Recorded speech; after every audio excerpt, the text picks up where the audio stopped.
साथियों नमस्कार। DMA India online YouTube channel में आपका हार्दिक स्वागत है।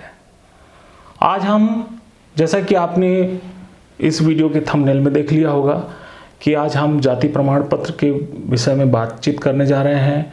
ख़ास तौर पर जाति प्रमाण पत्र को लेकर के जो कट ऑफ डेट है उस पर बात करेंगे कि किन किन राज्यों में कट ऑफ डेट जो है बदल गया है। 1950 के बजाय जो राज्य का पुनर्गठन हुआ है वो डेट लागू होगा, और डिटेल में बातचीत करेंगे। आज हमारे साथ जो एक्सपर्ट हैं बातचीत करेंगे वो हैं संतोष बोरकर जी।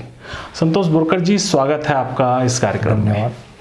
साथियों मैं बता दूं कि संतोष बोरकर जी बहुत समय से, तकरीबन 20 साल हो रहा होगा, वो इस मामले को लेकर के, जाति प्रमाण पत्र के मामले को लेकर के वो काम कर रहे हैं और प्रयास कर रहे हैं कि जाति प्रमाण पत्र लोगों को बनाने में परेशानी ना आए। अगर परेशानी आ रही है तो उसका सॉल्यूशन मिल जाए। इनके प्रयास से कुछ आदेश भी जारी हुए हैं, उन सब के बारे में हम बातचीत करेंगे, तो विस्तार से बातचीत करेंगे। और हाँ, अगर किसी आदेश की ज़रूरत, आदेश की कॉपी की आपको ज़रूरत होगी तो आप पूरा वीडियो देखने के बाद में मुझे जो कमेंट बॉक्स है उसमें आप ईमेल भेजिएगा। आपका ईमेल एड्रेस में हम आपको वो खास जो चाहेंगे आप जो ऑर्डर का कॉपी, वो भी हम आपको उपलब्ध कराएंगे। तो चलिए बातचीत शुरू करते हैं। बोरकर जी, मैं चाह रहा हूं कि जो जाति प्रमाण पत्र को लेकर के जो दिक्कतें हैं वो तो है ही अपने जगह में, आज उसी पे ही हम बातचीत करने जा रहे हैं। लेकिन जो इसकी शुरुआत कैसे हुई, थोड़ा सा मैं चाह रहा हूं कि इसकी कुछ पृष्ठभूमि आप संक्षिप्त में बताएं तो हम आगे फिर बात करते हैं। जी जी जी। जाति प्रमाण पत्र एक कहना चाहिए कि सिक्के के एक दो भाग हैं, जिसमें एक जाति प्रमाण पत्र है और जाति प्रमाण पत्र के आधार पर मिलने वाले जो संवैधानिक लाभ है जिसको हम आरक्षण कहते हैं, वो सिक्के का एक दूसरा पहलू है। तो सबसे पहले यदि हम इसकी पृष्ठभूमि पर जाना चाहें तो मैं ये बताना चाहूँगा कि इसकी पृष्ठभूमि तैयार होती है 1930, 31, 32 के गोलमेज परिषद से, जिसका प्रतिनिधित्व हमारे महामानव डॉक्टर बाबा साहब अम्बेडकर जी ने किया था। और उन्होंने अपनी पुरजोर मांग अछूतोद्धार के रूप में, उनके अधिकारों के रूप में, जो प्रतिनिधित्व के अधिकार से वंचित थे, उनकी मांग को तत्कालीन ब्रिटिश कालीन प्रधानमंत्री रेमजे मैकडोनाल्ड जी के सामने जब उन्होंने रखी और उन्होंने उन मांगों को माना, उसके बाद ही वो एक सांप्रदायिक अधिनिर्णय पारित हुआ था 1932 में, जिसको हम कम्युनल वार्ड के रूप में जानते हैं। और उस निर्णय के विरुद्ध कुछ समय के बाद मोहन करमचंद गांधी जी ने यरवदा जेल में आमरण अनशन किया, जिसकी परिणति जो है वो दोहरे मताधिकार का जो अधिकार था, उसकी परिणति जो है वो सुरक्षित निर्वाचन क्षेत्रों में तब्दील हुई आने वाले समय में। तो वास्तव में देखा जाए तो ये प्रतिनिधित्व का अधिकार है, राइट टू रिप्रेजेंटेशन है, न कि आरक्षण है। आम बोलचाल की भाषा में इसको आरक्षण के नाम से प्रचारित या प्रचलित कर दिया गया है। तो ये इसकी एक संक्षिप्त पृष्ठभूमि है। और वास्तव में देखा जाए तो उस कम्युनल अवार्ड के पारित होने के बाद जब भारत शासन अधिनियम 1935 बना, उनकी धाराओं में इसका उल्लेख आया और उसके रेफरेंस में 30 अप्रैल 1936 को ब्रिटिश काल में पहला राजपत्र, जिसको हम गजट नोटिफिकेशन कह सकते हैं, 30 अप्रैल 1936 को अनुसूचित जाति आदेश के रूप में सामने आया, जो कालांतर में स्वतंत्र भारत में भारत का संविधान लागू हो जाने के बाद अनुच्छेद 341 के रूप में 10 अगस्त 1950 को एससी आर्डर, जिसको हम कहते हैं, या अनुसूचित जाति आदेश कहते हैं, वो उसका एक भाग है। पहला आदेश ब्रिटिश काल शासन में हुआ था 30 अप्रैल 1936 को, और स्वतंत्र भारत के बाद में 10 अगस्त 1950 को, और एसटी के लिए या अनुसूचित जनजाति के लिए 6 सितंबर 1950 को। जी। तो साथियों, जब कोई प्रताड़ना करनी होती है तो कोई कास्ट सर्टिफिकेट आपसे नहीं मांगता। कोई बच्चा पानी पीने के लिए घड़े को छू देता है तो उसको मारने के पहले कोई सर्टिफिकेट नहीं देखता और उसको मार देता है। घोड़ी से उतारना हो या मूछ रखने पर या और विभिन्न कारणों से जाति का प्रताड़ना आज भी आधुनिक काल में भी हो रहा है। ये हम सब देख रहे हैं और देखने को मिल रहा है, लगातार मिलता भी जा रहा है, भविष्य में भी मिलेगा, ऐसी पूरी आशा है। लेकिन जब किसी बेनिफिट उठाने की बात आती है तो उसके लिए कास्ट सर्टिफिकेट की ज़रूरत पड़ती है। तो कास्ट सर्टिफिकेट इसीलिए ज़रूरत पड़ती है ताकि उसका एक परिचय उसमें से मिल सके। और इस बीच में कास्ट सर्टिफिकेट बनाने में कुछ कठिनाई भी बढ़ाई गई ताकि जो गलत सर्टिफिकेट बना करके जो लोग फ़ायदा लेते थे वो फ़ायदा ना ले सकें। तो मैं आपको बता दूं कि कास्ट सर्टिफिकेट बनाने के लिए जो ज़रूरतें हैं वो तो हैं अपनी जगह, लेकिन ये आप सिर्फ आरक्षण की बात नहीं है, नौकरी के लिए इस कास्ट सर्टिफिकेट की ज़रूरत नहीं पड़ती है। आपको स्कॉलरशिप लेना हो उसके लिए भी कास्ट सर्टिफिकेट की ज़रूरत पड़ती है। आपका कोई एट्रोसिटी का मामला हो उसमें आपको ज़रूरत पड़ती है। आपको कोई रिबेट लेना हो, व्यापार में भी अगर आप हैं और आपको कोई उसमें सब्सिडी वगैरह या और दूसरी सुविधाएं लेनी है तो कास्ट सर्टिफिकेट की आपको ज़रूरत पड़ती है। तो बहुत सारे आयाम हैं जहां पर कास्ट सर्टिफिकेट की आपको निरंतर ज़रूरत पड़ती है। इसीलिए कास्ट सर्टिफिकेट बहुत महत्वपूर्ण है। और देखने में आया है कि बहुत सारे ऐसे लोग हैं जो कि माइग्रेट करके आए हैं या फिर उनके पास पुराने डॉक्यूमेंट नहीं हैं, उस कास्ट का होने के बावजूद वो कट ऑफ डेट के कारण वो जो है सर्टिफिकेट जो है के लिए डॉक्यूमेंट प्रोड्यूस नहीं कर पा रहे हैं। उन सारी समस्याओं को लेकर के जो है ये गवर्नमेंट ने बीच बीच में निर्देश जारी किए हैं और उन निर्देशों पर हम बात करेंगे। 1 मिनट का ब्रेक ले रहे हैं। तो बोरकर जी, मैं चाह रहा हूं कि जो कास्ट सर्टिफिकेट को लेकर के पहले आज से देखेंगे अगर तो 20 साल 25 साल पहले जो है 1950 का दस्तावेज नहीं मांगा जाता था, बहुत आसानी से सर्टिफिकेट बन जाता था। लेकिन 1950 का दस्तावेज मांगने की जो प्रक्रिया है और जो बनाने में जो कठिनाइयाँ आ रही हैं वो ऐसा क्यों हो रहा है? क्या कानून में कुछ कमी है या फिर कुछ इम्प्लीमेंटेशन में कुछ प्रॉब्लम है या कोई ऐसे दिशा निर्देश हैं? मैं चाह रहा हूँ कि इसके बारे में कुछ बताइए आप। जी, सन 90 के दशक तक के जाति का प्रमाण पत्र जारी करने के लिए कोई स्पष्ट गाइडलाइन या दिशा निर्देश लगभग किसी भी राज्य में स्पष्ट रूप से ये दिशा निर्देश नहीं थे। आमतौर पर स्कूल के सर्टिफिकेट या माता पिता के द्वारा किसी दस्तावेज में अपनी जाति का उल्लेख किए जाने के आधार पर, उन प्रमाणिक दस्तावेजों के आधार पर जाति का प्रमाण पत्र आसानी से बना दिया जाता था, उपलब्ध करा दिया जाता था। वर्ष 94-95 के दौरान माननीय सर्वोच्च न्यायालय में कुछ ऐसे प्रकरण आए जिसको ध्यान में रखकर या जिनमें पारित निर्णयों को ध्यान में रख करके सुप्रीम कोर्ट ने स्वयं यह महसूस किया कि राज्यों में भी इसको बनाए जाने के लिए कोई स्पष्ट दिशा निर्देश नहीं है। तो उन्होंने एक गाइडलाइन जैसी अपने निर्णय में उल्लेखित किया और उस गाइडलाइन को ही कुछ राज्यों ने अपने नियमों में, जाति प्रमाण पत्र बनाए जाने से संबंधित नियमों में शामिल कर लिया। जबकि भारत सरकार ने जो गाइडलाइन है उनमें के कुछ बिंदुओं को अपने आदेशों में शामिल किया, पूरे बिंदुओं को शामिल नहीं किया है। जैसे माधुरी पाटिल का प्रकरण का बार बार जिक्र आता है, तो माधुरी पाटिल के प्रकरण में पारित निर्णय के पैरा 13 के अंतर्गत जिन 15 बिंदुओं में निर्णय या निर्देश जारी किए गए, उनमें सबसे ज़्यादा महत्वपूर्ण निर्देश वो इस बात को लेकर के है कि यदि कोई झूठा या गलत या फर्जी कास्ट सर्टिफिकेट बनवाता है तो उसकी जांच या करने के लिए एक राज्य स्तर पर छानबीन समिति का गठन किया जाना चाहिए। इस बात को भारत सरकार ने भी अपने दिशा निर्देशों में शामिल किया उसी निर्णय के आलोक में, और कुछ राज्य सरकारों ने भी किया।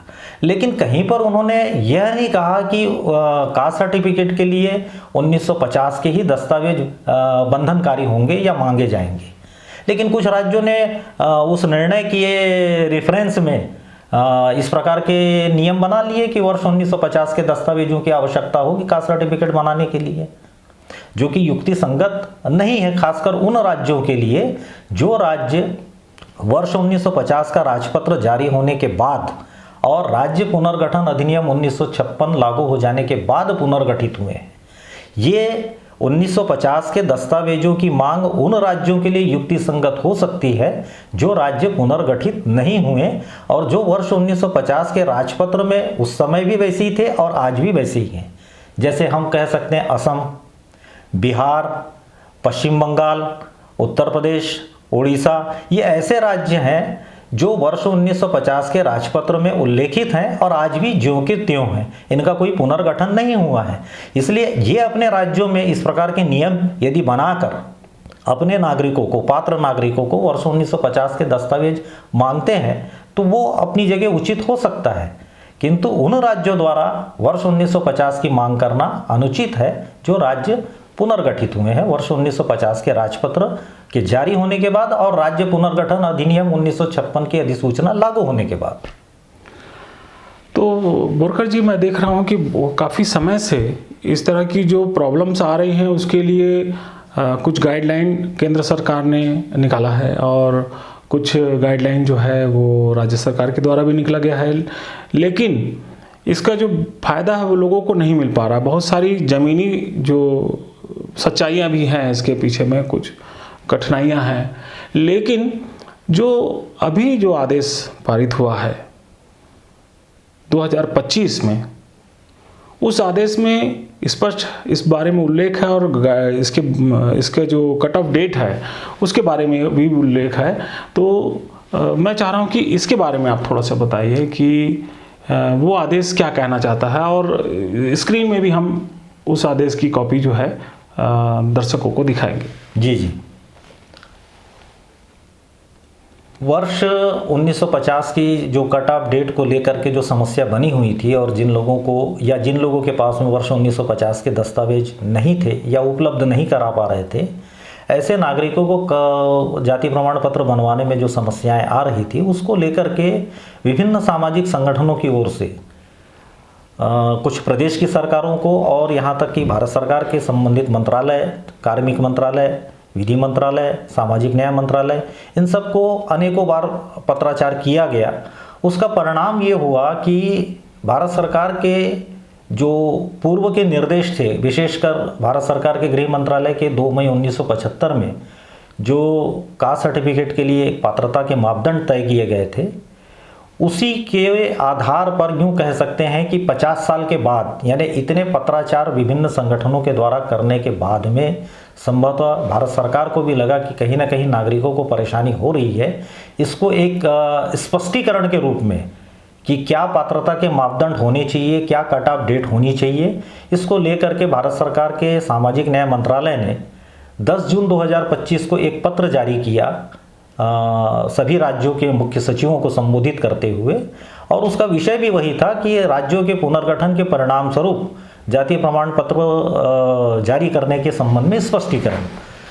इसमें अपने आप में बहुत सारी चीज़ें स्पष्ट की गई है। कुल 7 बिंदुओं में निर्देश हैं, जिसमें पहले बिंदु में 22 मार्च 1977 के भारत सरकार के गृह मंत्रालय के पत्र का हवाला देकर के उल्लेखित किया गया है कि अप्रवासी और प्रवासी कौन है, उसकी परिभाषाएं क्या है।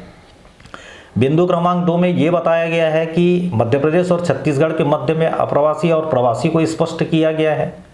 बिंदु क्रमांक 3, 4 में तो यह स्पष्ट कर दिया गया है कि वर्ष 2000 में जो राज्य बने और 2014 में जैसे तेलंगाना राज्य बना, तो उसको लेकर के उन्होंने ये स्पष्ट किया है कि यदि इन लोगों ने इस प्रकार की कोई कट ऑफ डेट बना रखी है तो उस संबंध में एक स्पष्टीकरण बताया उन्होंने, और विशेषकर उत्तराखंड के हाई कोर्ट के एक फैसले का उल्लेख करते हुए प्रकरण क्रमांक 124/2011 जिसका निर्णय 17 अगस्त 2012 को आया था, उस निर्णय के अनुसार वहाँ उन लोगों ने उत्तराखंड में राज्य पुनर्गठन तिथि अर्थात 9 नवंबर 2000 को कट ऑफ डेट माना है। इसका उल्लेख इस पत्र में करते हुए उन्होंने स्पष्ट किया कि जो राज्य वर्ष 2000 में पुनर्गठित हुए हैं, उन राज्यों के पुनर्गठन अधिनियम की अधिसूचना लागू होने का वर्ष ही उनकी कट ऑफ डेट होगी, अर्थात नियत तिथि 1 नवंबर 2000 अथवा अधिसूचना जारी होने की तिथि 25 अगस्त 2000, ये उनकी कट ऑफ डेट होगी, ये उन्होंने स्पष्ट किया है। फिर आगे बिंदु क्रमांक 5 में उन्होंने वापस उसी प्रकार से पात्रता के मापदंड निर्धारित किए हैं जैसा भारत सरकार के पत्र 2 मई 1975 में पात्रता के मापदंड दर्शाए गए थे। इसी पत्र में बिंदु क्रमांक 6 में उन्होंने यह भी स्पष्ट किया कि यह निर्देश समान रूप से जैसे SC/ST पर लागू हैं वैसे ही OBC पर भी लागू होंगे। अर्थात देखा जाए तो OBC के लिए, SC/ST OBC सभी के लिए वो कट ऑफ डेट जो है अब कोई अलग से नहीं होगी, अर्थात राज्य पुनर्गठन अधिनियम की अधिसूचना लागू होने वाला वर्ष ही उनकी कट ऑफ डेट होगी। और अंत में बिंदु क्रमांक 7 में उन्होंने जाति प्रमाण पत्र जारी करता सक्षम प्राधिकारियों को अनुरोध किया है कि उक्त निर्देशों का आप भली भांति अध्ययन अध्यापन करके इसका परिचालन कीजिए, इसका प्रचार कीजिए। और इसमें जो एक बात और है जो बिंदु क्रमांक 4 में कही गई है वो ये है कि जो अधिसूचना का जो दिनांक है उस दिनांक में जो स्थायी निवासी है वहाँ के, जी, उन स्थायी निवासियों को उसका लाभ मिलेगा। स्थायी निवासियों को भी परिभाषा यहाँ पर है कि 15 साल जो है उसे वहाँ से उस राज्य में निवास कर रहा हो, इस बात का उनके पास में कोई प्रूफ होना चाहिए। और एक नया आदेश भी आया जैसा कि आपने बताया कि जी वो 10 साल उसको माना गया है। छत्तीसगढ़ सरकार ने अपने आदेश में, पूर्व के आदेश में परिवर्तन करते हुए, पहले यहाँ पर भी एक प्रथा थी, स्थानीय निवासी के लिए 15 साल का निवासी होना आवश्यक था। अपने उस प्रचलित आदेश में उन्होंने परिवर्तन करते हुए 10 अक्टूबर 2022 को उस समय सीमा को 15 वर्ष से घटा करके 10 वर्ष कर दिया है। मतलब ये है कि अधिसूचना की तारीख जो है 2002 में जो अधिसूचना की जो तारीख है उस तारीख पर जो वहाँ जो राज्य का मूल निवासी होगा, यानी जिसने 15 वर्ष 10 वर्ष वहाँ पे बिताए हैं, वहाँ रहे हैं, उन्हें माना गया है मूल निवासी, वास्तविक निवासी, स्थायी निवासी कहा गया है, तो उनको इसका बेनिफिट मिलेगा।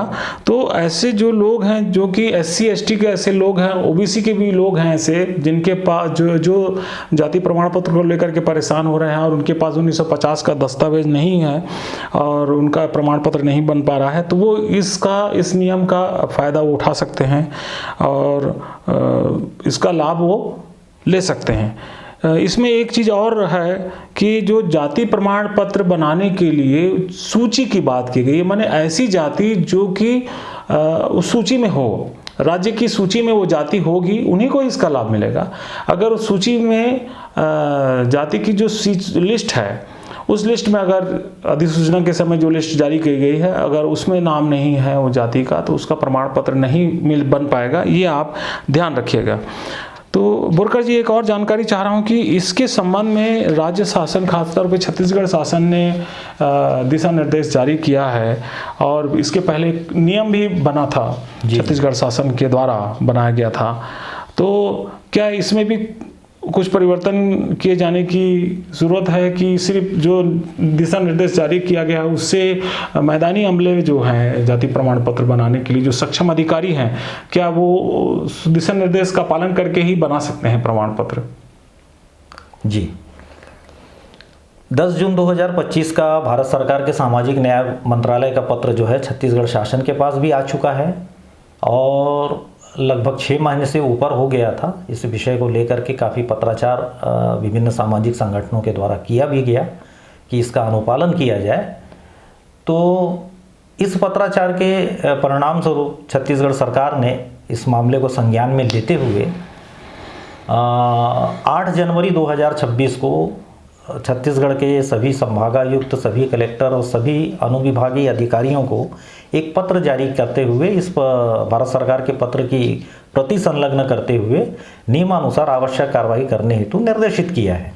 किंतु मुझे ऐसा लगता है कि यह दिशा निर्देश वर्ष 2013 में जाति प्रमाण पत्र हेतु बनाए गए नियम के पश्चात जो सरलीकरण हेतु अनेक पत्र परिपत्र शासन द्वारा जारी किए गए हैं, यह पत्र भी उसी के अनुरूप मुझे प्रतीत होता है। इससे मैदानी कार्यालय में जो सक्षम अधिकारी है जाति प्रमाण पत्र जारी करने के लिए, वो इसे कितनी गंभीरता से लेंगे और इसे मानेंगे अथवा नहीं मानेंगे, क्योंकि इसमें थोड़ा सा दिशा निर्देश में स्पष्टता का अभाव है। मुझे ऐसा लगता है कि प्रचलित जो नियम है 2013 का, जिसके संबंध में पहली बार संशोधन संबंधी अधिसूचना 24 सितंबर 2020 को शासन द्वारा जारी की गई थी, वैसी अधिसूचना जारी किए जाने की आवश्यकता है।